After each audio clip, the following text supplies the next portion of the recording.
Shakti అనంతము. Our thought power, our will power is infinite. ఒక పెద్ద చెరువు ఉంది, ఒక పక్కన రాయి ఇలా వేసాము, ఆ అలా అక్కడే ఉంటుంది ఏంటి, చివరి దాకా కూడా అలా అలా అలా అలా సాగుతుంది.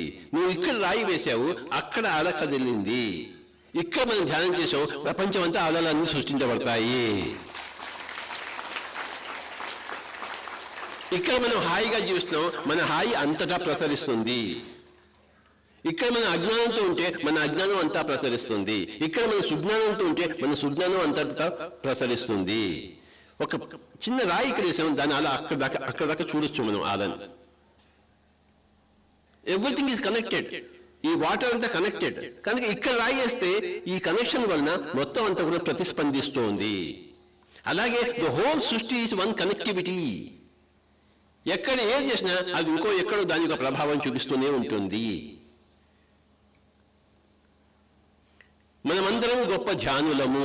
మన ప్రభావం ప్రపంచం మీద సృష్టి మీద, ఈ భూమండలమే కాదు, ఎన్ని గ్యాలక్సీలు ఉన్నాయో, ఎన్ని ప్లానెట్స్ ఉన్నాయో, వాటి అన్నిటి మీద కూడా మన ప్రభావం ప్రసరిస్తోంది. The whole creation is connected. Nothing is separate. ఈ శరీరం వేరే, ఆ శరీరం వేరే అక్కడ కనబడుతోంది, కానీ ఎవ్రీథింగ్ ఈజ్ కనెక్టెడ్. ఈ మైండ్ వేరే, ఆ మైండ్ వేరే, కానీ everything is connected. You are affecting me and I am affecting you all the time. Everything is affecting everything else all the time. It cannot be otherwise. బాగా ధ్యానం చేద్దాం, బాగా స్వాధ్యాయం చేద్దాం, బాగా సజ్జన సంగత్యం చేద్దాం, బాగా సేవ చేద్దాం.